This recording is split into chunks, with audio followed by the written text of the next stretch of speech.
Have you ever sat alone at night, in silence, and felt that something unseen was watching you? Or struggled with a weight on your chest that no doctor could explain? Across the world, millions of people are asking the same question. Is this natural? Or is something else happening to me? Tonight, we begin a journey into one of the oldest and most profound practices in the Islamic tradition, Ruqya, the healing that comes from the words of the Quran. Ruqya is not superstition. It is not magic. It is the believer's recourse to the speech of Allah Himself, recited as a shield and as a cure. From Cairo to London, from Jakarta to New York, Muslims turn to Ruqya when faced with difficulties they cannot explain. Unusual fears, unexplained illnesses, nightmares that repeat themselves, or a deep sadness that medicine alone cannot heal. For some, listening to these verses brings immediate peace, clarity, and relief. For others, it awakens something hidden, reactions they did not expect, emotions they could not suppress. This video is not about fear. It is about awareness. It is about opening your ears and your heart to the possibility that unseen forces exist, and that the Quran holds within it light, guidance, and protection. Have you ever wondered if the challenges you face are natural, or if something unseen is affecting you? Keep watching, because this journey may reveal what you never expected. Do you believe Jinn can influence humans? Share your thoughts below. Before starting this video, don't forget to like this video, because it gives us a lot of strength to continue sharing beneficial content. And I invite you to subscribe to our channel and activate the notification bell to stay informed of our next publications on the Islamic faith. Share it with your loved ones and leave a comment to tell me what you think. Thank you and good video. Context from Quran and Hadith. To understand Ruqya, we must first understand what the Quran and the Sunnah tell us about the unseen world, particularly the Jinn.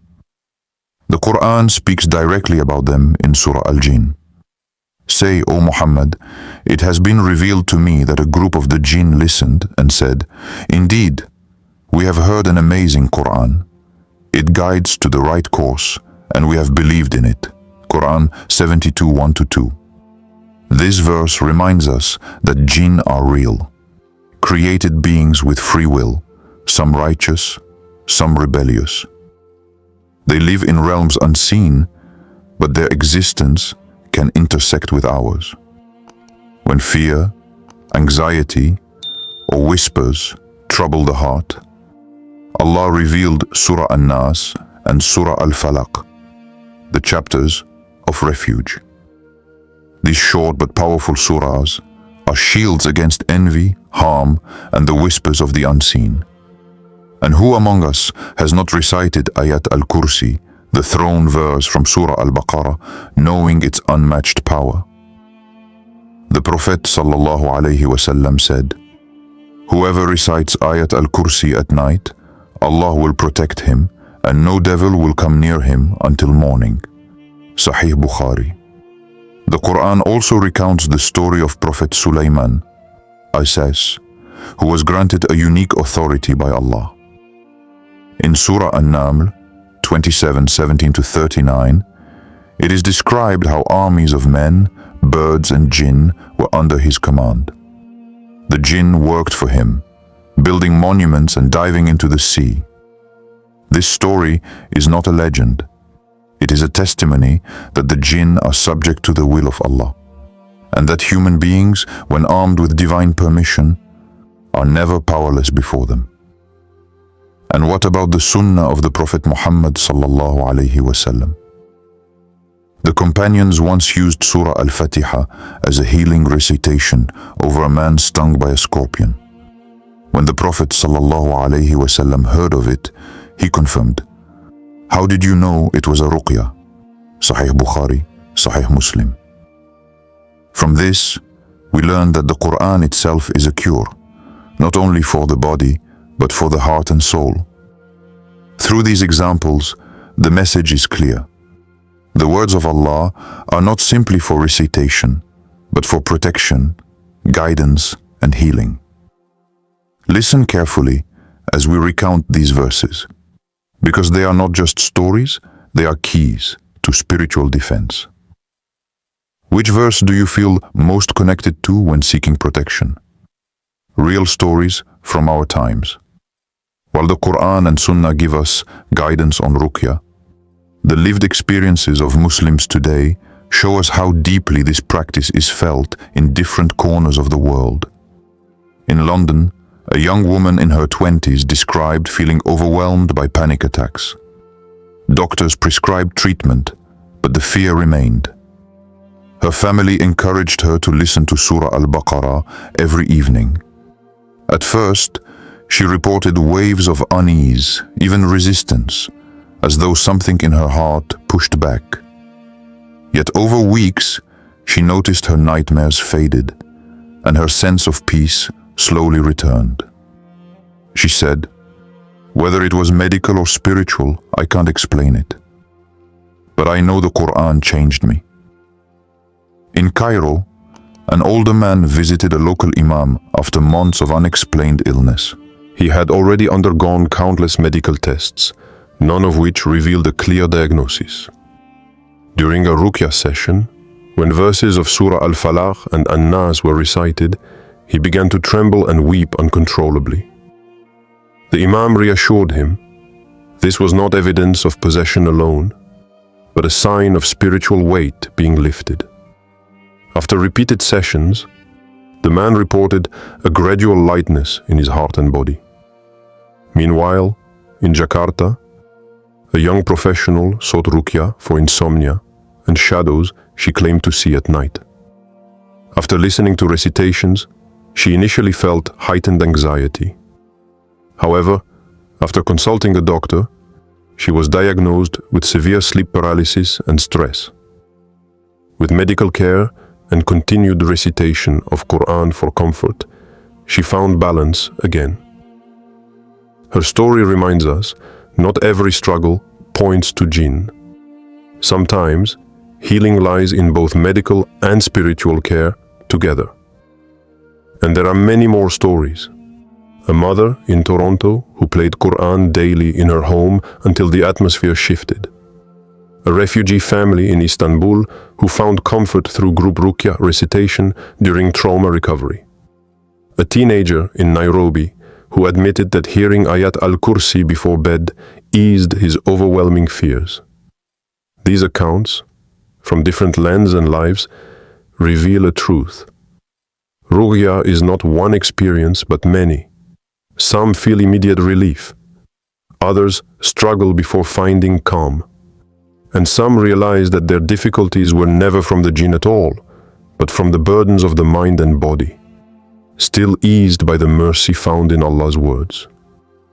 The diversity of these experiences reminds us to approach the subject with humility, balance, and respect. Ruqya is not a spectacle. It is not entertainment. It is a sacred practice, deeply personal and deeply tied to one's faith. Across the world, people are turning to Ruqya when doctors cannot explain their pain. But is it always a jinn or sometimes something else? Have you or someone you know experienced Ruqya? What was it like? The test concept. One of the most well-known ways people encounter Ruqya today is through what many call the listening test. The idea is simple. You put on your headphones, close your eyes, and allow Quranic verses of Ruqya to wash over you. For some, the experience is peaceful. For others, it triggers unexpected emotions or even strong physical reactions. In some cases, people describe sudden tears, overwhelming sadness, or a sensation of heaviness leaving the body. In other cases, listeners report agitation, feeling restless, uneasy, or even compelled to remove their headphones. There are stories of individuals who, after listening to long recitations of Surah Al-Baqarah, experienced vivid dreams, often with strange or symbolic imagery. Others reported the exact opposite: a deep calm, restful sleep, or a feeling of inner lightness they hadn't felt in years. But here lies an important truth. Not every reaction means jinn possession. Human beings are complex. The Quran is the most powerful speech, and when it touches the heart, it can stir emotions long buried, memories, traumas, fears, or even joy. Sometimes the trembling is not from jinn, but from the soul awakening. Sometimes the tears are not from harm, but from healing. Consider the story of a young man in Kuala Lumpur who battled severe anxiety. When he first listened to Surah Al-Baqarah, he described feeling suffocated and anxious. His family feared the presence of jinn. But after therapy and continued recitation, he realized the Quran was uncovering emotions he had suppressed for years. He later said, "It wasn't possession. It was me confronting my own pain with Allah's words as my guide." On the other hand, there are those who describe reactions they cannot explain naturally, uncontrollable movements, voices, or unusual sensations during Ruqya. Such cases are often taken seriously by imams and specialists in Islamic healing, who remind us that every situation is unique and must be handled with wisdom and prayer. The test is not definitive. It is not a diagnosis. It is simply a moment of reflection, an opening for the heart to engage with the Quran. The true healer is Allah, and the Quran is His rope pulling us from darkness to light. Put on your headphones. Close your eyes. Listen deeply. Pay attention to how your heart reacts. What did you feel while listening? Peace, discomfort, or nothing at all? Quranic stories deepened. One of the most powerful stories of divine words overpowering falsehood comes from the life of Prophet Musa a.s. In Surah Taha, the Quran paints a vivid scene. Pharaoh's magicians stood tall before the people, ropes and staffs in their hands. With their sorcery, they made it appear as though these objects slithered like serpents, striking fear into the crowd and even into Musa himself. But Allah reassured His Prophet, "Do not fear. Indeed, it is you who will prevail." Quran 20:68. When Musa cast down his staff, it did not move like an illusion. It became a real, living serpent, swallowing the false tricks of the magicians. In that moment, truth shattered falsehood. The very magicians who had come to oppose him fell down in prostration, declaring their belief in the Lord of Musa and Harun. This story is not just ancient history. It is a reminder for us today. No matter how strong falsehood may appear, no matter how convincing the illusions of shayateen or sorcery, the words of Allah are always greater. The Quran is not a relic of the past. It is a shield in the present. The Prophet Muhammad also told us about the power of the Quran in our daily lives. He said, "Do not turn your houses into graveyards." Indeed, Shaitan does not enter the house in which Surah Al-Baqarah is recited. Sahih Muslim. Think about that for a moment. A home filled with the words of Allah becomes a fortress. Reciting Surah Al-Baqarah is like building invisible walls of light, repelling shayateen and cleansing the atmosphere of heaviness. Many families testify to this today. When they play Surah Al-Baqarah regularly, the air in their home feels lighter, arguments decrease, and sleep becomes more peaceful. In Riyadh, a father shared that his children used to wake at night crying, claiming they saw shadows. After beginning to recite Al-Baqarah every 3 nights, the disturbances stopped. In Toronto, a young couple reported that reciting it during a time of constant quarrels brought a sudden calm into their relationship.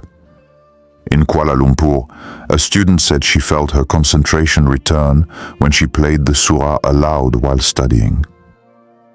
The story of Musa, R.S., and the magicians is a mirror to our own lives. Just as illusions can fool the eyes, our struggles today, stress, envy, whispers of doubt, can deceive the heart. But the Quran is the staff of truth. It swallows lies, strengthens faith, and restores balance. This is not mythology, it is reality, preserved in revelation for you to remember. Do you read Surah Al-Baqarah in your home? Have you felt its impact? The healing dimension. Ruqya is often misunderstood. Some imagine it as a kind of shortcut, a secret formula to remove every problem instantly. But the reality is deeper. Ruqya is not magic. It is not superstition. It is an act of turning back to Allah, placing our trust in Him, and recognizing that healing comes only from His will. The Quran reminds us through the words of Prophet Ibrahim, "And when I am ill, it is He who cures me." Surah Ash-Shu 26:80. These words echo across centuries, reminding us that whether the illness is physical, emotional, or spiritual, the ultimate cure is from Allah alone. One true story comes from a young man who lived with chronic fear, always feeling watched, always waking in the night with his heart racing. Doctors told him it was anxiety. And while medical treatment helped, he still felt a darkness pressing against him. A teacher advised him to recite Ayat al-Kursi every night before sleep. At first, he did it mechanically, uncertain. But as days turned into weeks, he noticed a change. His nights grew calmer. The sudden fear lessened, and eventually he said, "For the first time in years, I can close my eyes without dread." This is the essence of Ruqya. It is not about spectacle or instant transformation. It is about consistent reliance on Allah day after day. Healing takes time. Relief requires patience.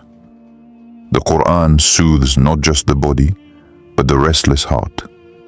And yet, we must remember balance.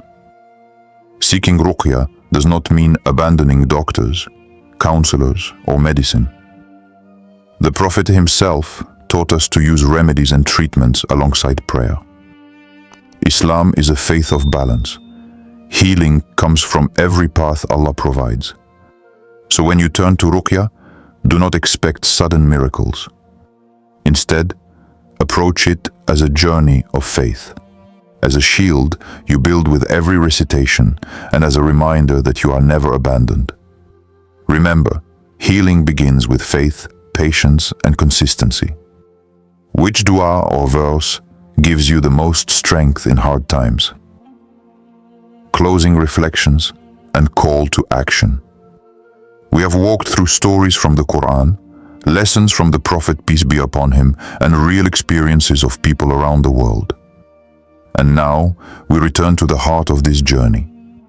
Ruqya is powerful, but it is not superstition, nor is it a shortcut.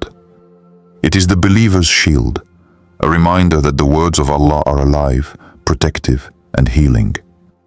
When you feel lost, when you feel unseen burdens, remember, the Quran is not only for recitation in prayer. It is also a source of protection in your home, your heart, and your mind. But sincerity is the key. If the heart is closed, the words may feel like sound alone. If the heart is open, even a single verse can bring light that drives away darkness. At the same time, faith does not reject knowledge. If you are struggling, do not hesitate to seek medical help, therapy, and guidance from trusted professionals. Islam teaches us balance.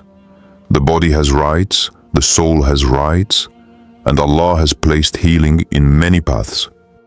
Ruqya is one of those paths, but it should walk alongside the others.